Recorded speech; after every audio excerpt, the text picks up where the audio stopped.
Hola a todo el mundo, bienvenido, bienvenida a Dani Cultura.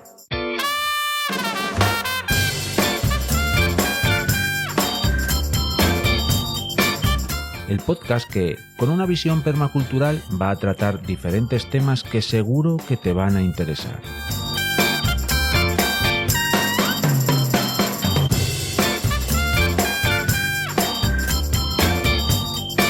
El proyecto nace en un canal de YouTube del mismo nombre. Te invito a que te suscribas.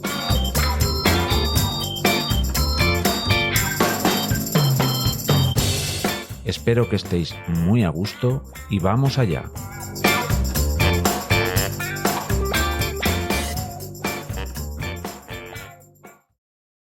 A ustedes los médicos se les reconoce una formación humanística muy por encima de lo de los demás científicos. Me cago en todos tus muertos, Tirso. Me cago en todos tus muertos uno a uno. La tabarra que me estás dando, Virgen Santísima. Pero yo qué te he hecho a ti, vamos a ver. Hola a todo el mundo, bienvenidos, bienvenidas a un nuevo episodio de Dani Cultura en el formato que lo estáis consumiendo. Es decir, ya sabéis que esto es un vídeo podcast porque tiene vídeo y es en rollo podcast, o si solo estáis escuchando el audio. Bienvenidos a un nuevo episodio del podcast. Ya sabéis que en este formato doy voz a los comentarios o doy voz a la comunidad. Leo algunos comentarios que se han producido, sobre todo en el canal del YouTube, al cual os invito a que os suscribáis, si no lo habéis hecho ya. Y eso, doy voz a ese tema y demás. Además, me da también para reflexionar sobre algunas cosas. Bueno, amplío un poco más el abanico de temas, porque me puedo ir bien perfectamente por las ramas gracias al pie que me dan vuestros comentarios, que son siempre muy interesantes. Yo los leo todos, los contesto todos, y si me ha escapado alguno, perdón, pero me parece que no, y bueno, en fin. Para mí una de las cosas que primero más me sorprendieron en su momento y segundo más valor le doy es la comunidad que se ha generado en torno a este proyecto de divulgación permacultural y medioambiental que es Dani Cultura. Así que, bueno, antes de empezar a machete con el tema os invito a que os quedéis hasta el final, porque os voy a contar un asunto que influye en el canal.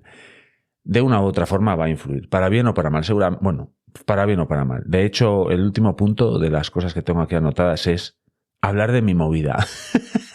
Así que esperad hasta el final para escuchar mi movida. Y sin más dilación, voy a buscar de las primeras cosas que tengo aquí anotadas. Y normalmente no por nada, sino porque abro el tema de los vídeos y empiezo a leer comentarios que se producen ahí. Pero en los shorts, ya sabéis, ese formato corto que hay en el YouTube, se producen siempre muchos comentarios que no es que no les preste atención en el short, porque ya os digo que los comento todos y se abren debates ahí a veces y tal, pero es verdad que no leo todos los que debería, y hoy voy a leer varios. Y de hecho el primer short en el que voy a rebuscar comentarios interesantes es en uno que titulé El ciclo de la oruga procesionaria, que ahora mismo está en un punto, esa oruga, en el que están eclosionando de esos nidos que se ven en coníferas sobre todo, en pinos y tal. Y entonces el ciclo es una mariposa pone unos huevos en esas zonas, en los pinos, en demás. Bueno, esas orugas, eclosionan el huevo, esas orugas van comiendo acículas de pino y demás, y hacen como una especie de nidos con seda en las puntas de las ramas. Se ven durante todo el invierno, y ahora, en primavera, y concretamente entre abril y mayo, esas orugas empiezan como una migración hacia el suelo y hacen esas procesiones, esas hileras de orugas que hemos visto todas y todos en muchas ocasiones. Son peligrosas, bueno, es que las pobres pues se defienden, ¿no? Pero son peligrosas en el sentido de que tienen unos pelillos urticantes que, bueno, pues que es su manera de defenderse. ante posibles depredadores. El problema es sobre todo para mascotas como por ejemplo perros, bueno, y para nosotras y nosotros también pueden ser un problema incómodo, pero para perros que son muy golitos y van a olerlo y muchas veces comen según qué cosas, eso lo pueden comer y les puede generar una inflamación en la tráquea y demás y se pueden asfixiar. Entonces, cuidado en esta época si vais por zonas de coníferas y por zonas que veáis nidos de procesionaria, porque a los perros pueden tener problemas. Bueno, la cuestión es que aquí se han producido en este short varios comentarios muy interesantes, como por ejemplo el de Jairo de Entomopatía con Jairo, un canal al cual os invito a que os suscribáis. Desde luego que sí, porque ya sabéis que Jairo habla de control biológico. Bueno, me he hartado de hablar de él y nunca me voy a cansar porque es un canal excelente y Jairo es un tío guay. Hola, Jairo. Así que voy a leer uno de su comentario aquí y dice: una de las orugas más temidas, la verdad que sí, que si hubiera más abubillas, otro gallo cantaría. Y efectivamente, hay muchas veces que el problema no es que haya muchas procesionarias, ese es el síntoma de otro problema. ¿Y qué problema puede haber ese? Pues, por ejemplo, la pérdida de biodiversidad en nuestros ecosistemas, como por ejemplo la abubilla, ese pájaro que tiene así esa cresta y tal. Bueno, eso come procesionarias. Por ejemplo, hay otro animalejo que come procesionarias, el carbonero. Los carboneros van y se ponen como locos a comer procesionarias también. Y otros muy interesantes animales que depredan procesionarias son los murciélagos. No comen la oruga, sino la mariposa que surge de esas orugas, que me parece que no terminé de contaros el ciclo completo de la procesionaria. Cuando hacen la procesión van a enterrarse en el suelo. Entonces se entierran en el suelo y de ahí hacen su pupa, su movida, la movida de la oruga procesionaria, y después pues emerge el adulto. La mariposa es una mariposa nocturna, una polilla. Los murciélagos comen muchas polillas nocturnas. Entonces, la pérdida de población en las colonias de murciélago también es uno de los problemas que existen, que ocasiona ese síntoma, que es el exceso de orugas procesionarias.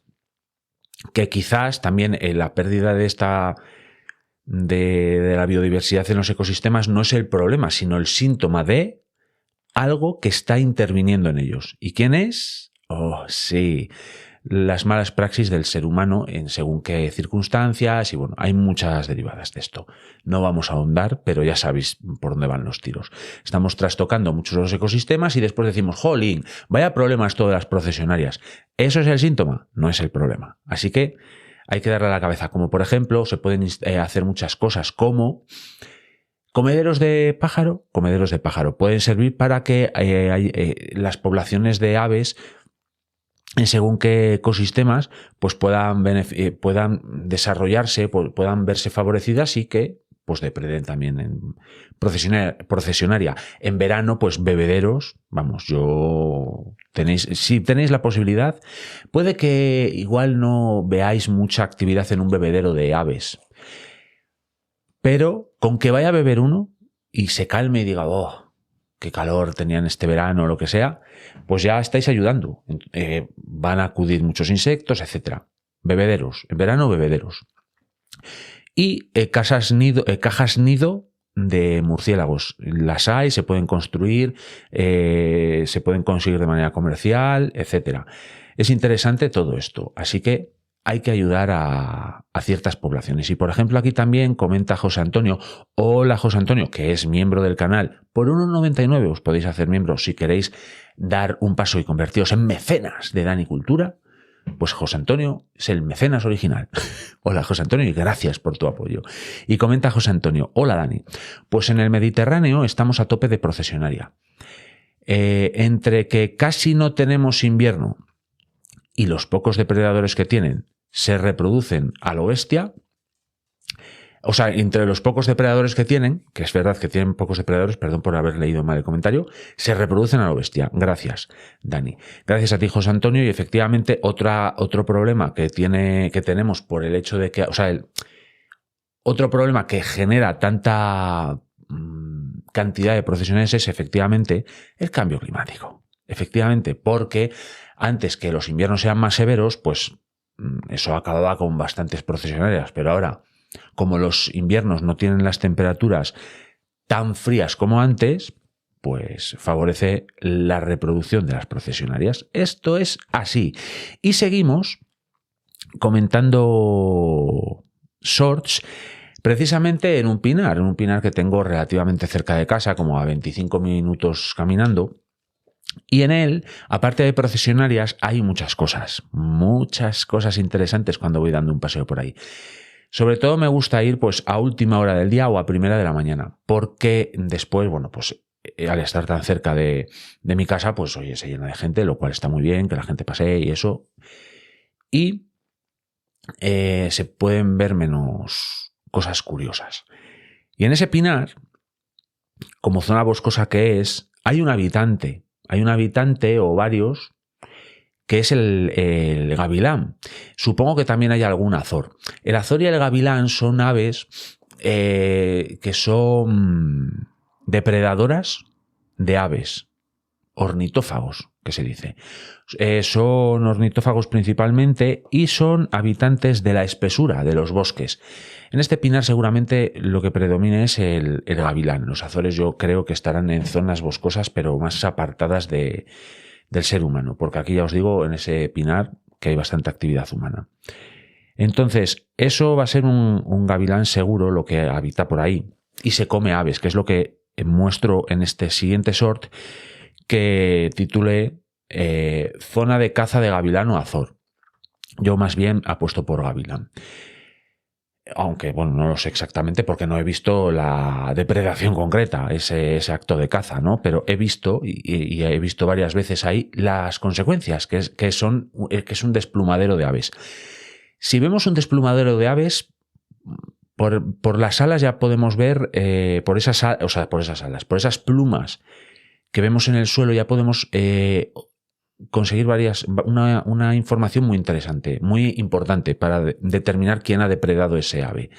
Y es el cañón de las plumas, el nervio central, por así decirlo, del cual después ya salen los pelitos que forman la pluma. Si ese cañón está partido, ese ave se la ha comido un mamífero, porque ha arrancado las plumas, ¿no? Las ha arrancado rompiéndolas. Pero las aves son más cucas, son más finas y las arrancan de tal manera que las arrancan de raíz las plumas. Entonces el cañón está entero. Y en este cañón, o sea, en este desplumadero de ave que os muestro en ese sort, el cañón está entero. Además he visto varios. ¿Qué pasa por las noches en los pinares y en muchos bosques? Que están las aves durmientes, es decir, las aves duermen, ¿no? Y hay momentos de la amanecida, del anochecer, que hay ciertos depredadores que se aprovechan de ese momento de paz de ciertas aves, como por ejemplo paloma torcaz, tórtolas turcas, etc. Y se las comen, las atacan y se las comen. De hecho, ya os he mostrado en alguna otra ocasión, de hecho os mostré en un short aquí en el canal del YouTube, literalmente un gavilán comiéndose, grabado, un gavilán comiendo un gorrión de la colonia que tengo aquí enfrente. El gavilán y azor son aves forestales, son aves boscosas. Sin embargo, el gavilán en invierno también se le puede ver en jardines, en zonas periurbanas, alejadas, o sea, en la parte más externa de las ciudades, de los pueblos y demás, porque sabe que hay pues precisamente eso, gorriones, otro tipo de aves y demás. Y entonces pues aprovecha. Y en este vídeo que os he descrito, creo que era a la perfección.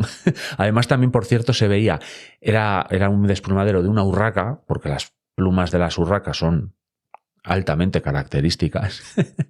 Entonces se sabe bien, y además estaba parte del cráneo y el pico. Entonces no había duda.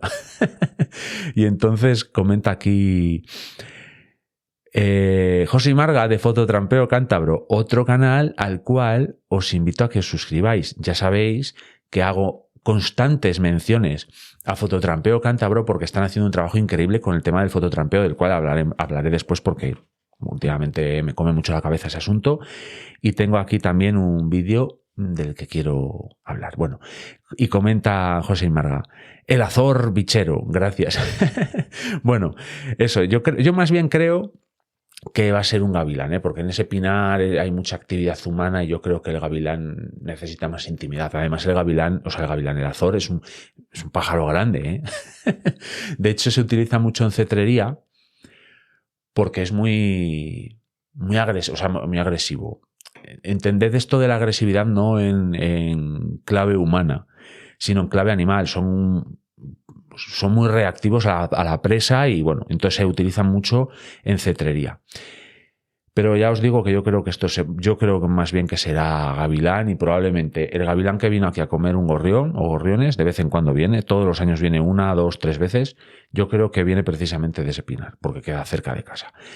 Y también comenta Jairo otra vez, ¿qué pasa, Dani? Esos paseos ya son ya del National Geographic. Pues aquí al lado de casa lo tengo, Jairo, y además tú bien lo conoces, que estudiaste aquí en León, está en la zona de la Candamia más para allá, de Los Pinos y eso. Bueno, de hecho, os invito a que descubráis esas zonas alrededor de vuestras casas que tienen esa parte aún silvestre, asilvestrada, porque cerca de nuestros hogares, a no ser que vivamos en el centro de Madrid, y aún así os va a costar más, sobre todo en combustible, porque vais a tener que coger la A6 e ir a la sierra seguramente, o al sur, algún encinar, pero siempre hay zonas cerca de nuestros hogares que tienen ese punto silvestre y yo creo que es importante que nos conectemos de vez en cuando con esas zonas.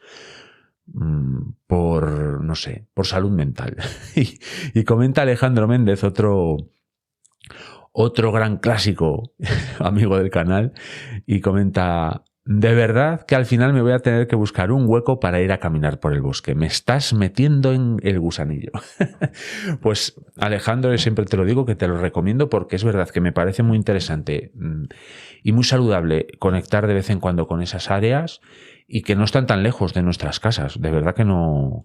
Y yo precisamente, es que vivo en León Capital, entonces tampoco es que viva en un pueblo, cosa que me gustaría, por otra parte, pero de verdad que creo que tenemos cerca de nuestros hogares, siempre hay algún espacio que, bueno, pues que nos puede conectar un poquito con esa parte silvestre que tan saludable creo que es. Y el siguiente sort al que quiero hacer mención es uno que tituló ¿Semilleros? ¿Por qué no? Y os hablo de un semillero y de la práctica que hago yo los semilleros que hago de tomate en concreto.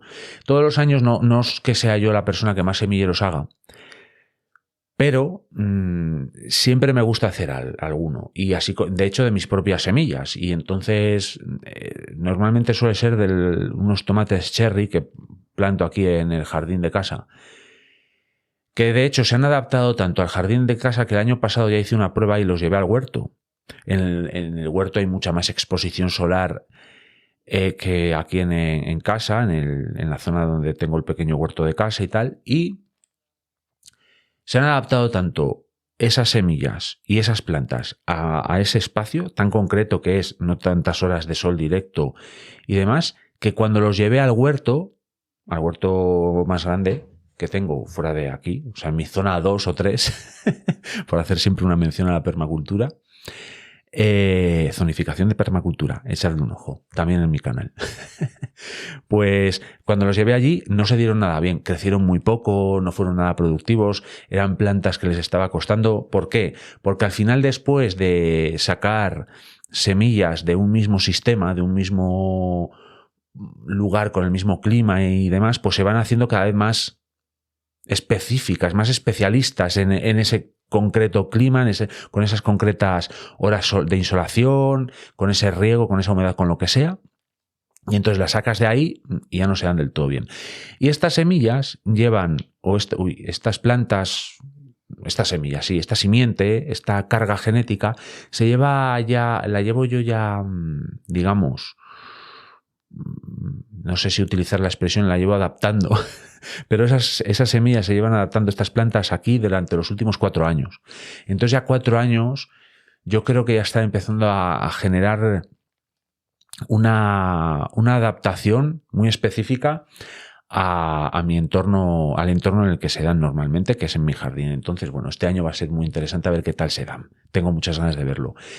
Y lo que hago es, en lugar de hacerlo por alveolos, poner 1 o 2 semillas por cada alveolo de estos que venden, o podéis hacerlo por vasitos y demás, y entonces tenéis pues muchas plantitas en un gran espacio, pues yo reduzco ese espacio y en una pequeña maceta improvisada, que este año fue el culo de una garrafa de anticongelante del coche, concretamente, pues la corté, le hice unos pocos de agujeros por debajo, y entonces pues en una superficie que será como una cuartilla, la mitad de un folio DIN A4, para que os hagáis una idea, pues ¿qué serán? 20 centímetros por 15, una cosa así, lo lleno de sustrato y he hecho ahí unas cuantas semillas y que salgan. Están muy apelotonadas, pero después lo que hago con un tenedor es separarlas, muchas veces las dejo a raíz desnuda, y después ya sí que cuando ya la planta pues tiene un porte de 10 centímetros o así, que ya tiene, aparte de los cotiledones, las hojas, digamos, primigenias, pues cuando ya tiene varias hojas verdaderas, pues ya las echo a una maceta más pequeña. Concretamente son macetas que tengo por decenas, de las de los que te dan en los viveros, pues cuando voy a por alguna flor ornamental o alguna otro tipo de planta que compro en el vivero, pues yo esas macetas no las tiro directamente, siempre las acumulo y tengo pues para hacer este tipo de semilleros. Lo podéis ver ahí. Hay que mantenerlas, ya sabéis que los semilleros es una cosa muy delicada, hay que mantener siempre la humedad, que les dé la luz. Gracias a un truco que nos dio Susana Andoyo, otro clásico de la comunidad de Danicultura. Hola Susana, nos dio un truco muy bueno, yo no lo conocía, pero ahora lo aplico todos los años, desde hace 2, que es poner un papel albal cuando, por ejemplo, ponemos los semilleros en una ventana, pues en un piso o en una casa, pues no siempre está constantemente dándole la luz del sol y no siempre vamos a tener el tiempo suficiente como para, pues por la mañana lo tenemos ahí, lo cogemos, vamos a otra ventana. Bueno, pues si por ejemplo lo tenemos en una ventana y ponemos detrás entre el cristal y la maceta, ponemos papel de aluminio, eso hace que cuando incida el sol, pues sea más intenso y eso evita que las plantas se ahilen, que es cuando andan buscando el sol, gastan demasiada energía de esa semilla en buscar el sol, generan un tallo demasiado grande y las plantas empiezan a crecer enfermas y no van bien desde un primer momento, y entonces ya la hemos preparado. Así que ese truco que nos dio Susana del papel de aluminio, pues nos ha servido a muchas personas, que sé yo que lo estamos utilizando en la comunidad de Danicultura, pues para sacar adelante nuestros semilleros. Y voy a leer comentarios, pero antes voy a hacer una pequeña parada, voy a echar un trago y os voy a dejar con un consejito.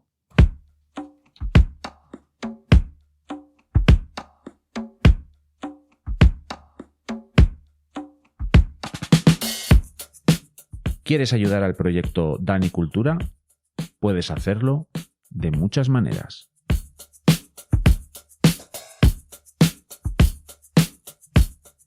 Comparte el contenido con toda tu comunidad. Comenta, interactúa. Por supuesto, suscríbete al proyecto y únete a la comunidad del Telegram.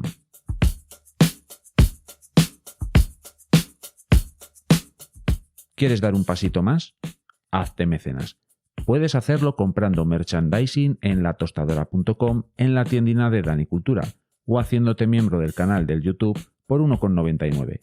Gracias por vuestro apoyo y gracias por vuestro tiempo.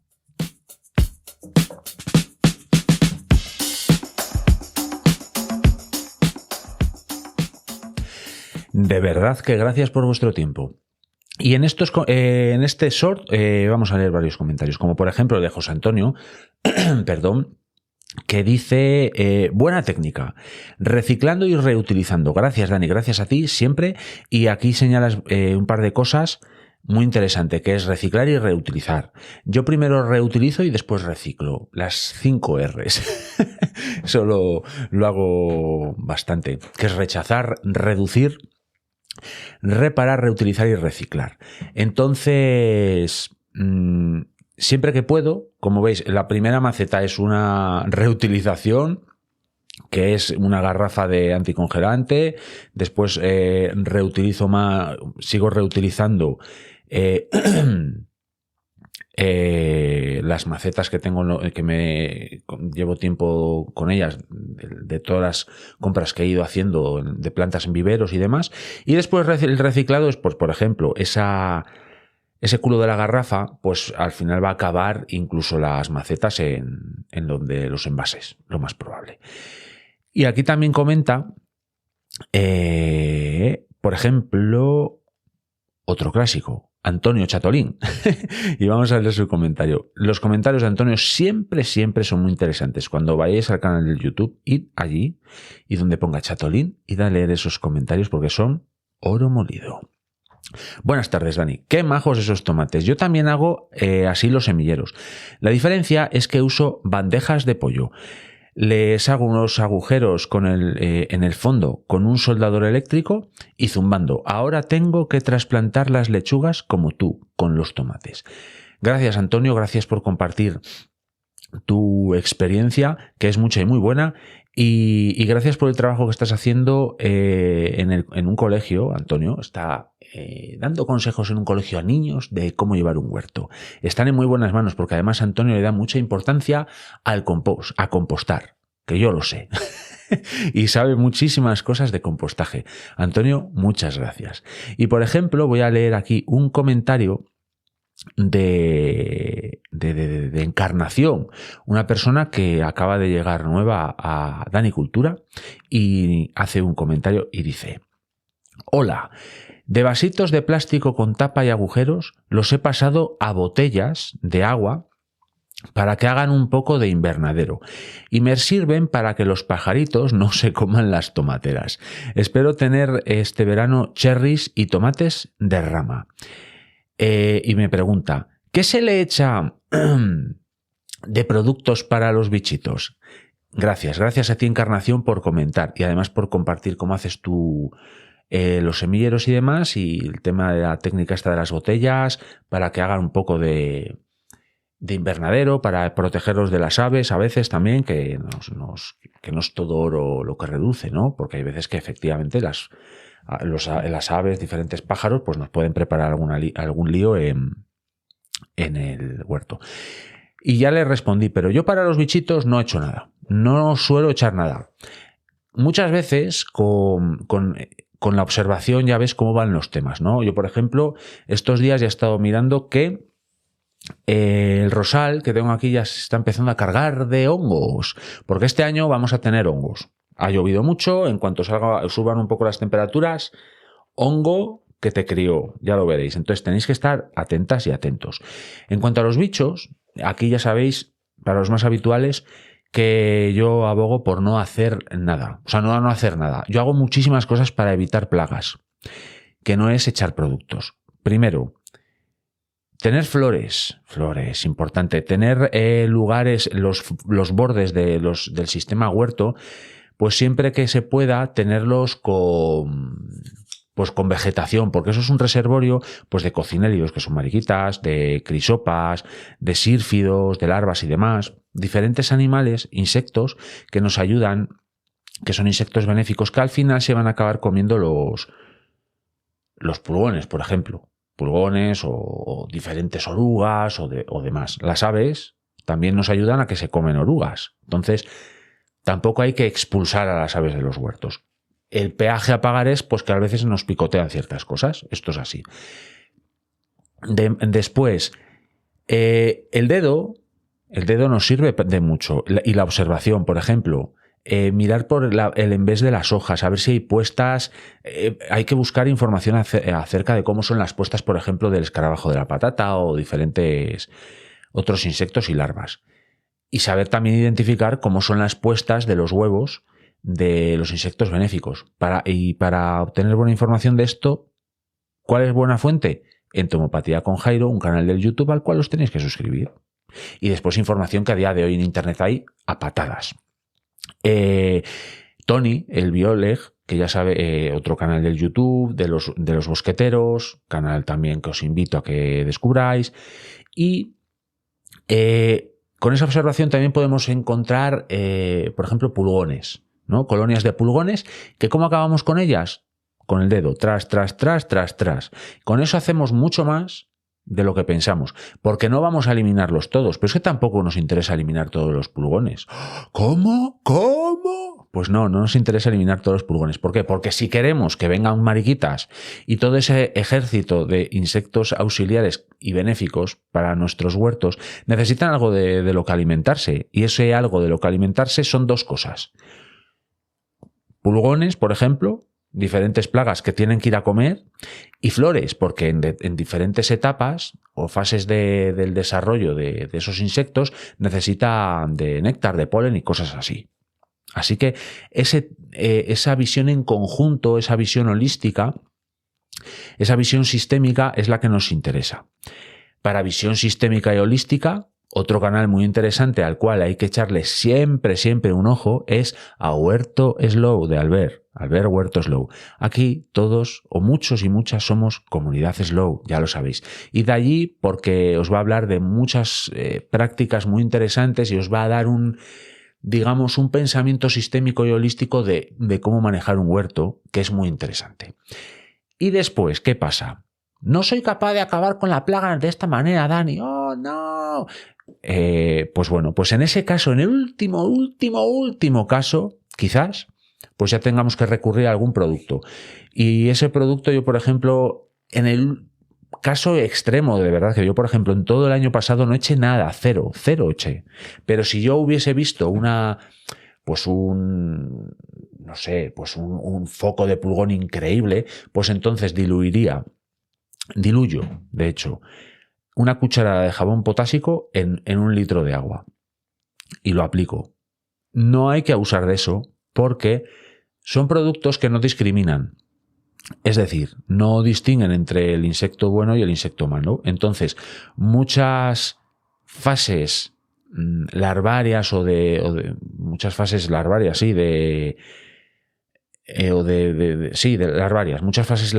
de los insectos benéficos con el jabón potásico las vais a cargar. Y entonces vais a quizás acabar con cierta plaga, sí, pero vais a fomentar que haya más.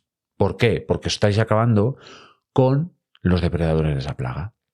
¿Entendéis? Entonces, por eso os hablo de esa visión sistémica en conjunto, visión holística, son todos sinónimos de lo que quiero expresar, de cómo interpretar todo esto de las plagas en el huerto. No hay que alarmarse, o sea, cuando veáis, va a haber pulgones, es que hay pulgones en el mundo, ¿entendéis? Entonces, como hay pulgones en el mundo, pues van a acabar llegando a vuestros sistemas y no hay que alarmarse, forman parte del entramado de la vida, todo así.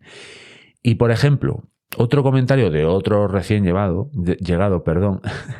creo que es Michael el nombre, Michael J, aquí en el YouTube, y comenta, me dice que ya voy tarde, porque como ve los tomates en esa fase todavía en semillero, pues dice, ya voy tarde, ya vas tarde. Yo ya tengo tomates cuajados en los cherry. Tienen unos 60 centímetros de alto con sus podas y todo. El calabacín, bueno, etcétera. Me comenta eso, que el calabacín ya tiene flores y demás. Vale, entonces, esto me da pie para deciros una cosa, que de hecho le he comentado a él. No sigáis recetas. No sigáis mi receta. Yo no os estoy hablando de una receta que, por ejemplo, si vuestro huerto está, pues, por ejemplo, en Extremadura, que es desde donde me habla Michael J. Ahí las temperaturas son más altas. Es así. Que aquí, de hecho, yo ahora mismo tengo un poco de fresco y este fin de semana dan nieve en la montaña. ¿Qué me aseguro si pongo los tomates ya llevasen tiempo en el huerto? Pues me aseguraría plantas enfermas, varias plantas ya quemadas por heladas, porque aquí todavía ha caído alguna helada. De hecho, creo que esto que vamos a vivir este fin de semana es la helada de Santa Rita, y a partir de ahí sí que creo que podemos empezar a pensar en echar plantas aquí en León al suelo del huerto. E incluso cuidado, porque el año pasado, ya lo he dicho muchas veces, en la primera semana de junio se me quemaron varias plantas por heladas. Entonces hay que tener cuidado. Este año yo me voy a ver una situación de la que os hablaré después, que me va a obligar a ponerlos ya, pero bueno, me va a obligar a ponerla la semana que viene, y que sea lo que Dios quiera. Entonces, no sigáis recetas. Porque claro, imaginad que yo el canal lo tengo, o sea, que yo viviese en, yo qué sé, en Almería. Vería más a menudo a Jairo, haríamos más crossovers, pero ya, por ejemplo, tuviese las plantas estas de cherry, pues eso, con algún tomate y tal. Y alguien de León me ve eso y dice, ¡buah! Pues yo voy a echar, como dice Dani, voy a seguir la receta de Dani. En abril los voy a echar al suelo. Pues en León tendría plantas enfermas y dirían, jolín, Dani, es que vaya mierda de canal del YouTube. Bueno, yo en el canal, puede que efectivamente sea así, pero yo lo que os digo es que no sigáis recetas, no sigáis mi receta. Tenéis que adaptar las cosas que encontréis en internet o en muchos libros a vuestras realidades climatológicas. Por ejemplo, un libro, El huerto ecológico, me parece que se llama, de Claude Aubert, un libro que me recomendó Albert de Huerto Slow. Es un libro fundamental para mí, es como un poco la Biblia. Una vez que me lo leí dije, es que aquí está todo en este libro, está todo lo necesario para llevar un huerto de manera respetuosa con el medio ambiente, ecológica por decirlo así, hacer compost, bueno. Es un libro excelente, es de un libro de los años 70, pero es un libro que está escrito por Claude Aubert, francés. Es más, me parece que es del norte de Francia. Imaginad la diferencia climática que hay con las cosas que puedan hacerse en la península ibérica. Y más la península ibérica de entrado el siglo XXI, en el que nos está afectando el cambio climático. Pues es total. Entonces yo tengo que hacer mi adaptación, mi película mental, a todo lo que se dice en ese libro. Pero se puede hacer. Pero tenemos que darle una vuelta y, bueno, incluso habla en ese libro de cultivos, sí, de plantas que yo ni siquiera había oído hablar, porque son cosas que se dan allí, aquí no se estilan tanto, en fin. Hay que darle una idea, una vuelta. Sin embargo, después hablando con Michael J., pues habla que sí, que hay que echarle un ojo a los hongos y efectivamente hay cosas que sí son más globales. Por ejemplo, este año, aquí en la península ibérica, pues ha llovido casi como debería de llover todos los años. Entonces, ¿qué pasa? Que este año nos vamos a ver con más hongos que los que hemos tenido en la última década. Porque la última década venimos de sequía, de mucha sequía y pocas lluvias y muy irregulares y demás. Y entonces los hongos han sido más fácilmente controlables. De hecho, os voy a dar un truco. Si podéis incluir siempre un rosal en vuestros huertos, eso sería genial. ¿Por qué? Los rosales, por una extraña razón, por la razón que sea, son un atrayente increíble de hongos y de casi de todo, y de los pulgones y demás.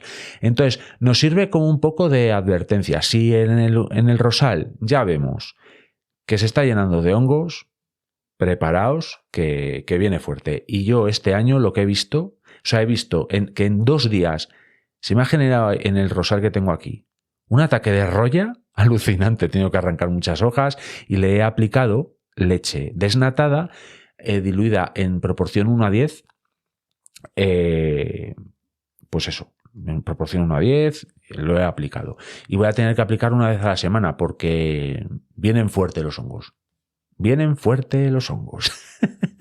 Y ya llevamos 40 minutos. Vaya. Me he liado bastante. Y quería leer, gracias a todos por los comentarios. Vamos ahora a el tema de los vídeos, de los cuales quiero sacar, y encima todavía me falta hablar de mi movida. Bueno, vamos a hablar de voy al canal. Perdonad porque he salido de aquí de todo. Bueno, voy a hablar de un comentario, bueno, del podcast de la semana pasada, que se tituló Península apagada, mente encendida. Ya sabéis que el día 28 de abril tuvimos un apagón generalizado en la península ibérica y a mí me dio para hacer muchas reflexiones. De hecho, el podcast se basó en eso, fue como una cosa bastante improvisada y demás. Entonces, bueno, a mí me dio para pensar mucho y por lo que he visto en los comentarios, a la gente pues también le ha dado para hacer sus reflexiones. Y quiero leer un comentario de Crisa M4254. Es como se llama en el YouTube. Gracias, Crisa, por tu comentario. Y bueno, y leo. Hola, Dani. Yo no tuve ningún incidente. Vivo en un pueblo y hago conservas, por lo que tengo butano, también dispongo de leña. Para mí fue maravilloso ver a la gente como hacía muchos años, que no se veía por las calles y relacionándose sin prisas. Disfruté de lo que ya casi no recordaba de un pueblo, porque aquí también vamos con prisas y enganchados a las tecnologías. Gracias, Crisa, por tu comentario, que da para reflexionar. Muchas veces pensamos en los pueblos, no sé, como en los pueblos que tenemos todas y todos en la cabeza de los años 80. Los pueblos también están en el siglo XXI. Quiero decir, van con prisas, todos allí también, ¿sabéis? En los pueblos se ve Netflix. O sea, no quiero decir, los pueblos no se han quedado anclados en los 80 y en los 90. Ahí también la gente tiene su enganche con las redes sociales. También si bien las relaciones humanas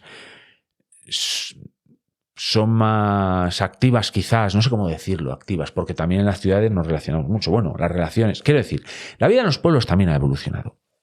Entonces también se va con prisas, también la gente tiene su enganchón a las pantallas y demás. Pero quizás las relaciones sociales no se han individualizado, o sea, no se han individualizado tanto en los pueblos, no nos hemos convertido en seres tan individualistas. Allí se sigue siendo colectivo, porque al final se dependen más los unos de los otros, pues para cosas como recógeme el paquete del Amazon que me va a llegar, dáselo al vecino y cosas así, ¿no? O bueno, yo qué sé, mil circunstancias. Pero es verdad que en general el apagón lo que nos hizo ver fue que, bueno, pues que salíamos más a la calle, porque claro, como no había nada que hacer en casa, ¿verdad? O cosas así. Pero aquí mi reflexión es que podemos hacer eso mismo, incluso si tenemos electricidad, como es el caso de ahora, ¿no? O sea, quiero decir, hay que hacer un esfuerzo quizás, tenemos que poner de nuestra parte para que la sociedad no sea tan individualista como el sistema en el que vivimos nos hace. Porque al final estamos montadas y montados en esta vorágine, en este tinglado, que nos hace muy consumistas, nos hace muy individualistas, nos mete dentro de casa, dentro de nuestro núcleo duro. Pues quizás tenemos que exponernos un poco a hablar con un desconocido, a decir hola, adiós, buenos días y gracias, ¿eh? Qué revolucionario esto, ¿verdad? Y entender esto como algo irónico para la gente que solo lo esté escuchando. Porque claro, es que hay que hablar con los demás, aunque no les conozcamos, y hablar con los demás es saludarnos cuando nos cruzamos en un pasillo, decir buenos días, bueno, grandes clásicos y cosas básicas que son los que construyen sociedad, ¿no? Qué radical soy, ¿verdad? Entonces, bueno, eso es lo que os quería decir. Y como todavía tengo que hablar de varias cosas, voy a acelerar un poco, tacho esto y paso a otro vídeo que es el que me va a dar pie para hablar de fototrampeo. Ya sabéis que es algo que a mí me gusta, que estoy desarrollando últimamente. Y es que en este vídeo hay dos comentarios de dos perfiles que para mí son referencia en esto del fototrampeo y en cómo comunicarlo, que son Fototrampeo Cántabro, del cual ya he hablado hace un momento, José y Marga, ya sabéis, id a echarle una ojeada y suscribíos a Fototrampeo Cántabro, de verdad que sí, es que os va a valer mucho la pena. Y también está aquí @bancal de Daniel Belenguer, que para mí también es un referente por cómo cuenta las cosas. Id a echarle una ojeada a su blog, tiene canal de YouTube y blog, y allí hace, bueno, reflexiones, también hace fotografías muy guapas, bueno, en fin, son canales que para mí son referente, cómo comunican, qué comunican, cómo lo hacen y demás. Y aquí comentan, bueno, os voy a hacer primero un resumen de qué estoy contando en este vídeo, que se titula, que ni siquiera lo he dicho, ¿qué esconderá el claro del bosque? Y es que ahí muestro cómo, bueno, la nueva, os hablo de la nueva ubicación para la cámara de fototrampeo. Bueno, esto en realidad os voy a hablar de una interioridad del canal, y es que ese claro del bosque, o sea, eso que os estoy mostrando en ese vídeo sucedió hace un mes prácticamente. La cámara de fototrampeo ha rulado ya mucho por el monte, pero bueno, yo voy paso a paso. Os voy mostrando las cosas paso a paso. Entonces, encontré en su momento, después del regato en el que estuvo la cámara de fototrampeo, pues seguí diferentes pasos de fauna, bueno, fui más o menos, bueno, por decirlo así, encontré una zona que me interesaba, en la que como que es la zona intermedia entre dos arroyos, que más o menos bajan secos. Lo que pasa que al final de esos arroyos hay como una especie de pequeño, no lago, porque es una cosa que de hecho cuando deja de llover se esfuma, ¿no? Pero bueno, es una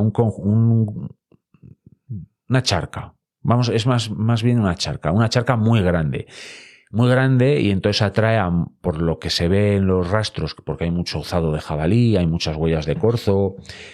Bueno, hay muchos rastros que me tienen a mí con la cabeza entretenida, y hasta ahí puedo leer. Perdón, que he echado un traguito de agua. Muchas huellas de ave, incluso, bueno, es una zona que atrae mucha fauna. Entonces, he entendido que esa parte intermedia entre esos dos regatos que van a confluir en esa charca puede ser el paso de animales y de comportamientos, porque por ejemplo, si pusiese la cámara de fototrampeo en esa charca de la que os acabo de hablar, pues lo que voy a encontrar es animales bebiendo, jabalíes revolcándose, bueno, cosas muy interesantes que sé que está ahí, pero quiero intentar encontrar, digamos, comportamientos más, bueno, comportamientos diferentes, más curiosos, bueno, en fin, son mis películas mentales. Esto del fototrampeo está guay porque te hace, por decirlo así, empatizar con la fauna silvestre y intentas ponerte en su lugar, a ver qué van a hacer, qué no, por qué y demás. De hecho, ahí en este vídeo os pongo un corzo y os lo voy a contar. Os voy a hacer un spoiler, de hecho. En ese claro del bosque solo conseguí 3 grabaciones interesantes. Una, que es la que os muestro ahí, un corzo pasando por delante de la cámara, porque por delante de la cámara se veía un paso de fauna. Y después se ve cómo se va alejando ese corzo y se detiene en un arbusto o en un pequeño roble. Yo creo que es un pequeño roble. Es un pequeño roble, una zona de arbustiva. Bueno, monte bajo, por decirlo así. ¿Y por qué se detuvo ahí? Pues yo no le di mayor importancia hasta que empecé a digamos, diseccionar los resultados de la cámara en ese claro del bosque y vi que otro corzo que se me había pasado de manera inicial, me había pasado desapercibido, no lo vi. Hasta ese punto los animales se camuflan, es que es una pasada. Tienes que estar, incluso las grabaciones de la cámara tienes que analizarlas mucho porque hay veces que no los ves ni siquiera. Dices, saltó la cámara, pues no sé por qué ha saltado la cámara. Dices, pero joder, has saltado la cámara, tiene que ser por algo. A no ser que veas que te haya saltado, que tengas, yo que sé, 25 vídeos separados por dos 2 minutos, pues eso es claramente por una ráfaga de viento, pues que una rama está haciendo saltar la cámara. Pero ves que ha saltado en 1 hora, pues que entre, yo qué sé, pues en medio de, entre las 5 de la tarde y las 8, pues en medio hay ahí ha saltado la cámara y no sabes por qué. Y dije, tengo que investigarlo más. Y entonces, peinando bien la imagen, vi, que me estoy enrollando más de la cuenta, bueno, pues un corzo marcando, rascándose los cuernos, incluso orinando allí y demás.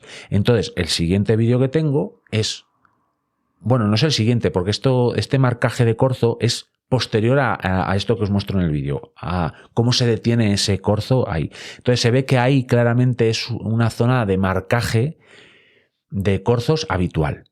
Entonces, por ejemplo, eso a mí me da a entender que si pongo otra vez ahí la cámara en esa zona de marcaje, pues quizás no solo sea la zona de marcaje de corzo, sino que pueda ser utilizado como zona de marcaje de más animales. Y esa información es muy útil para mí, muy relevante y que puedo utilizar en mi favor para futuros montajes de la cámara de fototrampeo. Sin embargo, en general, ese claro del bosque me ha dado esa información muy útil, pero me ha dado poca cantidad. De calidad, pero poca cantidad. Y entonces eso es lo que os cuento. Bueno, no os lo cuento, os lo estoy contando ahora, pero bueno, ahí os muestro cómo hago el montaje y demás. Y ahí muestro varios posaderos que me parecen a mí interesantes para posaderos de ave rapaz, que me parecen a mí interesantes y que puedan ser para, bueno, pues para captar eso, pues una ave rapaz ahí y tal. Pero nada, de ave rapaz ahí nada. Y encima en un claro del bosque puede ser una zona muy interesante para que algunos depredadores cacen. Bueno, esas eran mis películas mentales. El resultado no fue ese. Y de hecho, Daniel Belenguer, @Bancal, ya sabéis, id a suscribiros a su canal e investigar todo su contenido, que es de alta calidad. Me dice, Dani, lo mejor para grabar rapaces con cámara trampa son posaderos en sitios prominentes tipo rocas o algo así. Yo solo grabé una rapaz en el bosque y de casualidad. Suerte. Gracias, Daniel. Veis que la experiencia es un grado.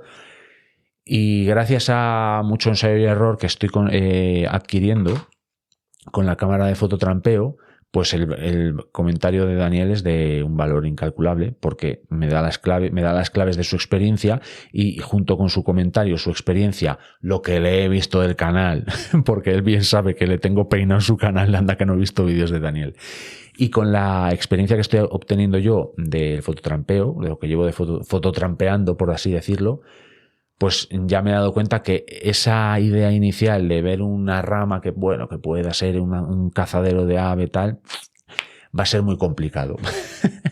Y también, bueno, aquí Fototrampeo Cántabro me desea suerte con el paso. Ya les estoy diciendo que, bueno, en realidad os estoy diciendo a todas y a todos que me ha dado mucha información, poca cantidad, pero bueno, ha sido útil. Y entonces cierro aquí lo de los comentarios.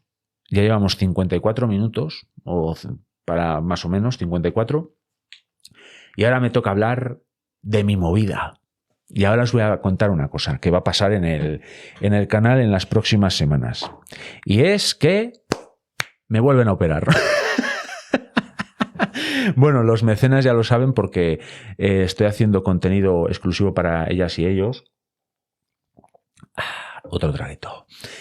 Y ya se lo he contado. Entonces me tienen que volver a operar y voy a volver a estar otra vez en el dique seco una temporadita. Bueno, el dique seco, sí. Bueno, el dique seco un mes por lo menos estoy prácticamente encerrado en casa. Entonces, ¿qué supone eso para mí? Bueno, pues para alguien muy activo como soy yo, pues es un problema. Pero bueno, para el canal en realidad supondrá quizás un cambio de cómo contar las cosas.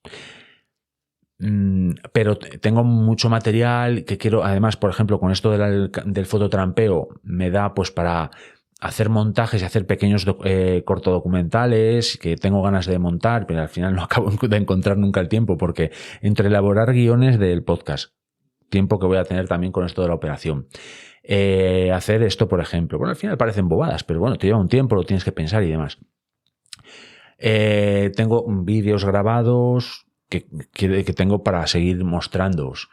Bueno, tengo material, pero además digamos la forma de comunicar pues puede que cambie durante una temporada. Pues ya visteis que hablé más de permacultura, hice vídeos cortos, pues así tipo, ¿cómo decirlo? Tipo video podcast, más cortos. Bueno, va a haber ciertos cambios, pero no va a haber diferencia en el contenido, es decir, de volumen o lo que sea, porque es verdad que tengo muchas ideas en la cabeza. Además, me da para ir preparando las charlas veraniegas también, porque ese contenido quiero repetirlo, no sé si en el mismo formato, pero hablar con la comunidad en verano, diferentes personas de la comunidad, o bueno, quiero seguir haciendo ese tipo de charlas veraniegas que para las y los nuevos suscriptores de aquí de Dani Cultura y de echar una ojeada a lo que hice durante el verano en el podcast el año pasado, que bueno, pues fue hablar con la comunidad, no a través de los comentarios como estoy haciéndolo ahora, sino pues teniendo charlas, y a mí me encantó la verdad ese formato. Además da para hacer muchas reflexiones. Bueno, a mí me gustó, entonces me da tiempo para preparar ese tipo de contenido de cara al verano, porque el verano prácticamente ya está aquí. Y otra cosa que me tengo que preparar es mi huerto, porque claro, me van a operar concretamente el día 19 de mayo. ¿Qué ocurre?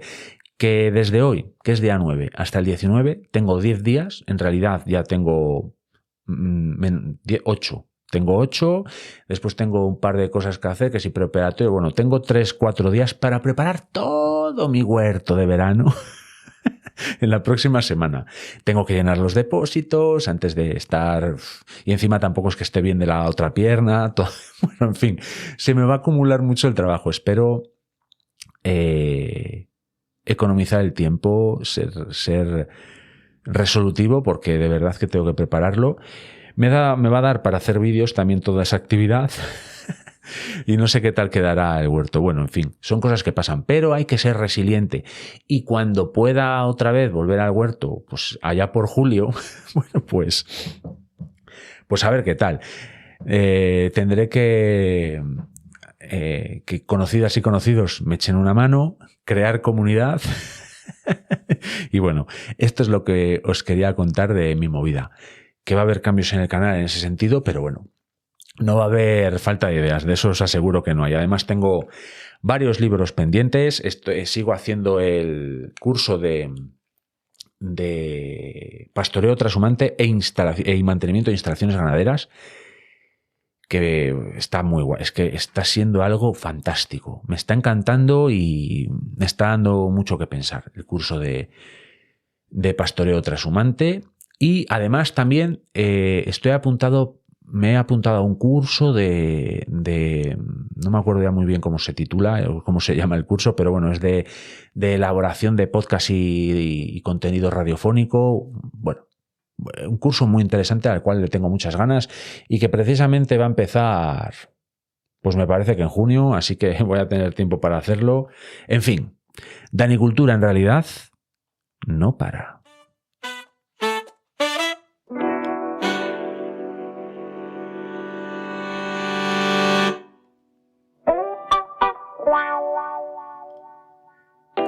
Dani Cultura no para porque el que hace Dani Cultura es una persona muy activa. Así que nada, ya veremos cómo vienen dadas, porque nunca se sabe cuándo las circunstancias cambian. Por eso hay que ser flexibles. Hay que ser flexibles y no ser tan pétreos, porque las circunstancias de la vida te dan golpecitos o golpes y al final te pueden hacer cascar. Entonces, cuanto más flexibles seamos, pues mejor nos va a ir. Ese es el mensaje. Así que nada, muchísimas gracias por vuestro tiempo. Hoy es largo, 1 hora, mira tú. Así que nada, gracias por vuestro tiempo. Os leo en comentarios, like, suscribíos, compartid, comentad y nos vemos en el siguiente contenido de Dani Cultura. Chao.